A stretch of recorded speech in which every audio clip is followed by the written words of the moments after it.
प्रधानगी मंडल के सदस्य और दोस्तों, अभी साथी राजेंद्र ने कानून के बारे में जो बात की, मैं ये कोशिश करूँगा थोड़े शब्दों में कि वो बात रिपीट ना हो, एक बात जो है बात बार बार कहाँ से शुरू करें। मैं अपनी बात शुरू करने से पहले एक ऐतिहासिक बात बताना चाहता हूँ। कुरुक्षेत्र से आया हूँ। हमारे पड़ोस में अम्बाड़ा जिला का एक गांव है अधोया। अधोया अंग्रेजों के जमाने में रियासत थी, सब रियासत, छोटी रियासत, और जो नवाब था उसको मजिस्ट्रेट की पावर दे रखी थी अंग्रेजों ने। 3rd क्लास मजिस्ट्रेट की जुर्माना तक की पावर थी, जुर्माना वसूल सकता था।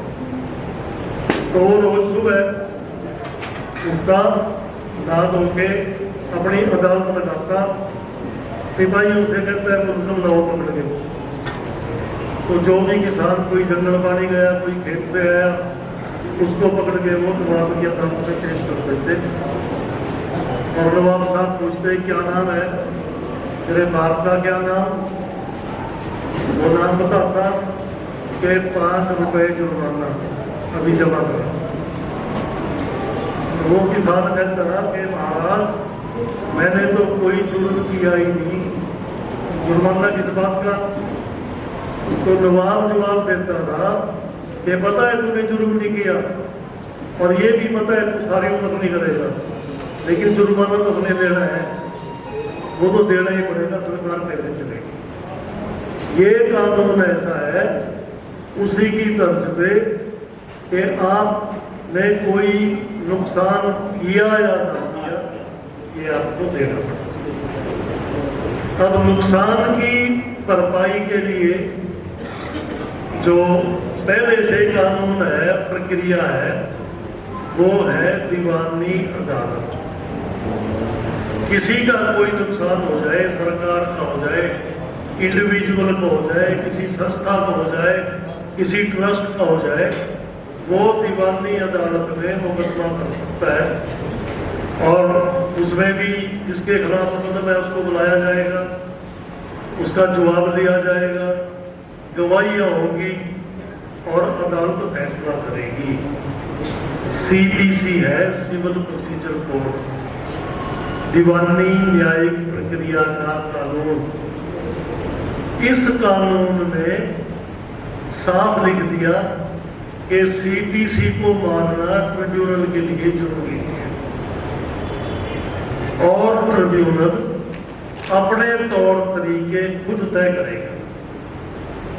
अब CPC में तो प्रोसीजर है, वो मानना नहीं, और अपने तौर तरीके तय करेगा किस बात के, सुनवाई कैसे हो, गवाही बयान अलवी में ली जाएगी, कहाँ बैठेंगे और किस तरीके से निर्णय होगा, इस बात का फैसला ट्रिब्यूनल खुद करेगा। अब एक तरीका है, वो जो ट्रिब्यूनल को आमतौर में जितने आज तक ट्रिब्यूनल बने हैं, वो तरीका है संक्षिप्त रीति से, ज्यादा टाइम ना लेते हुए, समरी प्रोसीजर अंग्रेजी में कहते हैं। उसके तहत क्या है कि दावा आ गया, जवाब दावा दे दिया, तू अपना एफिडेविट दे, तू अपने एफिडेविट दे, ना तो जिरा की इजाजत और ना उस रीति में किसी गवाह के बयान डिटेल में लिखने से, और अगर उसको जिरा करने की इजाजत दे दी तो ट्रिब्यूनल की मर्जी है, वो पूरी जिरा सुन के उसको संक्षिप्त में लिखेंगे। यानी कि इंसाफ की कोई गारंटी नहीं। एक तो ये कानून जो यूपी के कानून का मेरे से पूर्व वक्ता ने जिक्र किया था, उस कानून में ये साफ लिखा है कि ट्रिब्यूनल जो है वो दीवान CPC के तहत काम करेगा, पूरी प्रक्रिया करेगा और हर बिंदु पे अलग से निर्णय करेगा। इन्होंने उसको भी छोड़ा।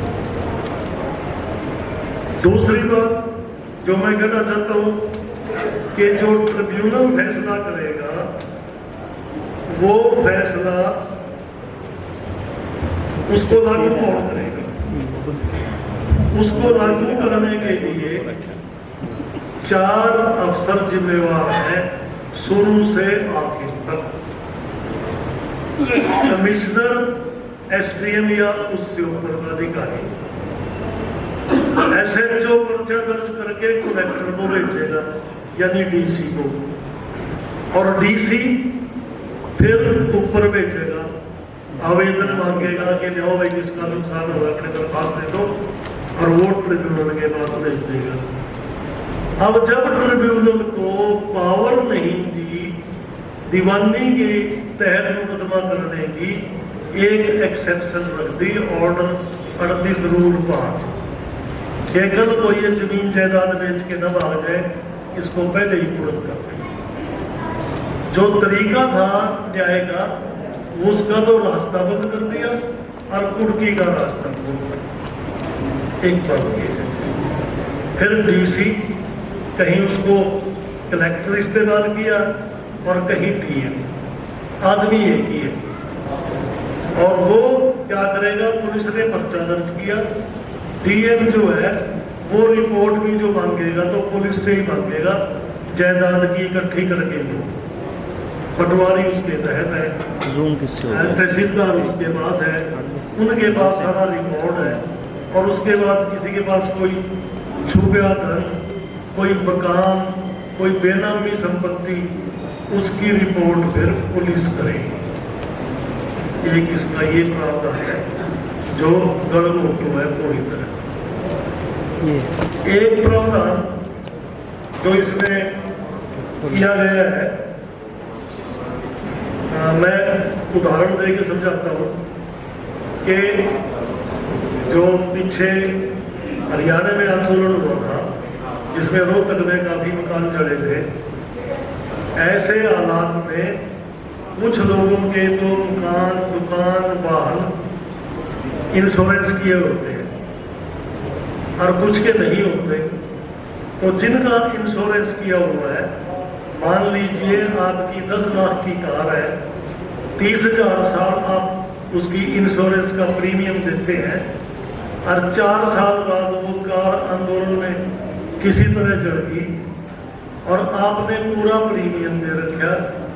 इंश्योरेंस कंपनी उसके लॉस को असेस करके फिर कटौती करेगी कि 4 साल पुरानी है, इसकी कीमत घट गई, आपकी 10 लाख की इंश्योरेंस है, आपको 3 लाख पकड़ा देगी। और बाकी लोगों को स्टेट गवर्नमेंट मुआवजा दे देती है। पीछे भी देखा होगा, मुआवजे की मांग करते हैं कि किसी का नुकसान हो जाए।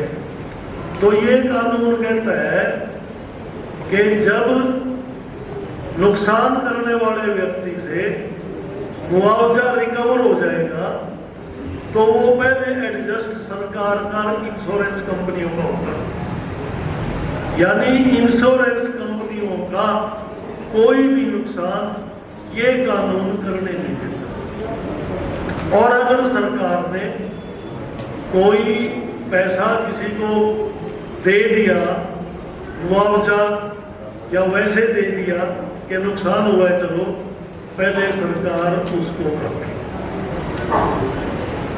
इससे इसका सीधा मतलब है कि सरकार के पास 3-4 सरकारी कंपनियां इंश्योरेंस की थी, लेकिन जो आपकी खेती इंश्योरेंस पे जाती है वो सारी प्राइवेट कंपनी हो गई। इसीलिए आज ज्यादा प्राइवेट कंपनियां जो है वो मैदान में है। वो जो आपने मुआवजा आपको दिया है उल्टा उनके पास चला जाएगा और वो प्रीमियम भी लेते हैं। एक नुकसान इसका ये होगा। इससे जो अगली बात जो होने वाली है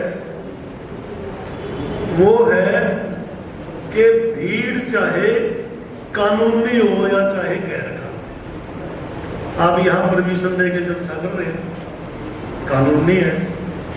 आपने स्कूल में एडमिशन है, कॉलेज में एडमिशन है, यूनिवर्सिटी में एडमिशन है, आपके डिफरेंट किस्म के एग्जाम है, स्टूडेंट्स इकट्ठे होते हैं, वो सारी जो इकट्ठ है, समूह है, जो असेंबली है, वो कानूनी है।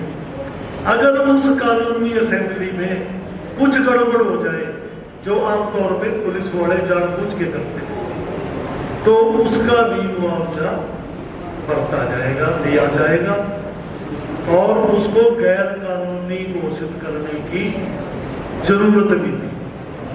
क्योंकि पहले तो ये क्या करते थे कि 144 लगा देते थे कि अनाउंसमेंट कर दी, 4-5 आदमी से ज्यादा इकट्ठे नहीं होंगे। अब उसकी भी जरूरत नहीं है, ये किसी को नहीं।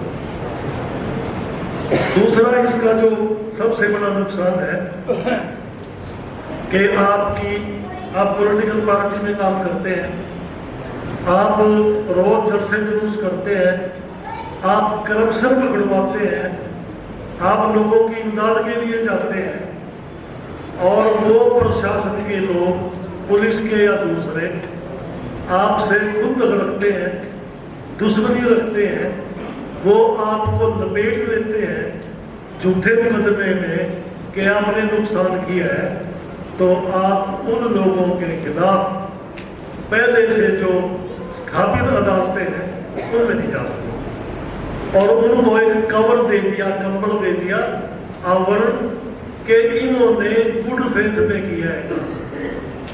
और गुड फेथ को साबित कौन करेगा? वही करेगा जिसने गलत काम किया कि मैंने तो गुड फेथ में किया। तो आप उसके खिलाफ कहीं नहीं जा सकते। आप स्टे नहीं मांग सकते कि मेरे खिलाफ ये गलत मुकदमा हो रहा है। और जो निर्णय करने वाले हैं उसमें जुडिशियल अफसर एक है, वो मेरे साथी ने कहा हाई कोर्ट का जज। हाई कोर्ट वाले जो है हायर जुडिशरी में नहीं आते, करेक्ट कर ले। हायर जुडिशरी में डिस्ट्रिक्ट जज और एडिशनल डिस्ट्रिक्ट जज होते हैं, उनमें से एक आदमी जो है वो प्रेजाइड ओवर करेगा। यूपी के कानून में रिटायर्ड डिस्ट्रिक्ट जज या एडिशनल डिस्ट्रिक्ट जज करेगा, और 2 आदमी तौर पर उस लेवल के दिए हैं मेंबर बनाने के लिए जो IAS अफसर होते हैं। और जहां ट्रिब्यूनल निर्णय करता है वहां निर्णय मेजोरिटी से भी हो सकता है, 3 में से जो 2 फैसला कर ले। तो इस बात की बहुत बड़ी संभावना है कि वो IAS अफसर सरकार के रिटायर्ड नहीं है, वो सरकार के अफसर जो जुडिशियल चेयरमैन है ट्रिब्यूनल का, उससे बाहर जाके भी वो फैसला कर देंगे और नुकसान कर देंगे। इसके अलावा ये जो आर्म्ड फोर्सेस की बात है वो मैंने मेरे साथी ने बता दी, मैं रिपीट नहीं करूँगा। अभी मेरे से पहले भी, और ये हमारी जो जनवादी पैदा समिति की बेटियां हैं, गीत रखा था काले कानून। भाई पर्सनली मुझे इस काले शब्द पे आपत्ति है। जो मेरे से थोड़े बड़े लोग हैं ना, जिनकी उम्र 75 साल की है, उनके सामने जब काले कानून की बात करते हैं तो पता क्या बात याद आती है कि अंग्रेजों वाले कानून है। क्योंकि जिन संगठनों में हम काम करते हैं हमें काले रंग से कोई नफरत नहीं है, हमारा काला रंग हथियार है, हम काले झंडे दिखाते हैं, हम नस्ल भेद के खिलाफ, रंग भेद के खिलाफ पहले भी लड़े हैं। आने वाली नस्लों को कैसे पता लगेगा कि ये अंग्रेजों का पास किया है, इनका पास किया हुआ है। इसलिए अगर हो सके इनको भगवा कानून करो। ये भगवा कानून है, लोगों को याद आ जाएगा कि RSS बोर्ड का बनाया हुआ। और जो भीड़ नुकसान करेगी, तजुर्बा ये है कि RSS के गुंडे भीड़ में शामिल होके जैसे सिंधु बॉर्डर पे गए थे, वहां नारे लगाए थे, वो नुकसान करेंगे और भरपाई आपसे करेंगे। अब इसके साथी जो नेतागण हैं, मैं ज्यादा देर बीच में नहीं रहना चाहूंगा, वो बताएंगे कि इससे छुटकारा कैसा। अब छुटकारे के 2 ही तरीके हैं मेरे ज्ञान में। तो एक तो छुटकारे का तरीका है आंदोलन का। और दूसरा तरीका है कि इस कानून को हाई कोर्ट सुप्रीम कोर्ट में चैलेंज किया। लेकिन सबसे मुसीबत की बात यह है कि जो वो ऊपर बैठे हैं ना, जिनको हाई कोर्ट और सुप्रीम कोर्ट कहते हैं, ना तो उनको सरकार हटा सकती, वो करते हैं मनमानी। रिटायरमेंट के बाद ट्रिब्यूनल और दूसरे ओहदे मांगते हैं। अब तो चले गए हैं कि हमें राज्यसभा में भी भेजो। वो इनसे भी ज्यादा मांगे ना हो रहे हैं, उनसे कोई उम्मीद नहीं है। यहाँ तो वकील लोग लड़ भी लेते हैं, वहां लड़ नहीं सकते। और उसके लिए जो उदाहरण है, जो रिसेंट है, वो है राम जन्मभूमि बाबरी मस्जिद का मामला। हमारी जो सुप्रीम कोर्ट है, उसने फैसला करते वक्त 3 बातें लिखी। बहुत लंबे चौड़ा फैसला, किताब है पूरी, लेकिन 3 बातें लिखी कि हमारे सामने सुप्रीम कोर्ट लिखता है कोई सबूत नहीं आया कि यहाँ कभी मंदिर था। उन्होंने आर्कोलॉजी डिपार्टमेंट की भी इमदाद दी, सारा कुछ जांचा, कोई सबूत नहीं आया। उन्होंने ये भी कह दिया कि मस्जिद थी, जिसने ढहाई वो उसका जिम्मेवार है, कार्रवाई चलती रहनी चाहिए। ये 2 बात कह के फिर कह दिया कि मेजॉरिटी की भावना देखते हुए, सीधा शब्द है, हिंदुओं की भावना देखते हुए हम ये जगह राम मंदिर ट्रस्ट को देते हैं। अब आप एक उदाहरण देखिए, आप यहाँ बैठे हैं, आपकी कार चोरी होगी बाहर से, कार पुलिस ने बरामद कर ली, चोर पकड़ लिया और अदालत ये कहे कि गलत काम किया, इसने चोरी की, कार भी इसकी नहीं है, लेकिन इसका बेचारे का कार रखना चाहिए करे, इसलिए कार किसी को ही दे। जब इस किस्म के फैसले होंगे ऊपर की अदालत में, तो निचली अदालत में कैसे करेंगे? इसलिए फिर रास्ता बचता है आंदोलन का। और आंदोलन की क्या रूपरेखा हो, क्या प्रक्रिया हो, ये जन संगठनों के, पॉलिटिकल पार्टीज के नेता बैठे हैं, ये सुझाएंगे।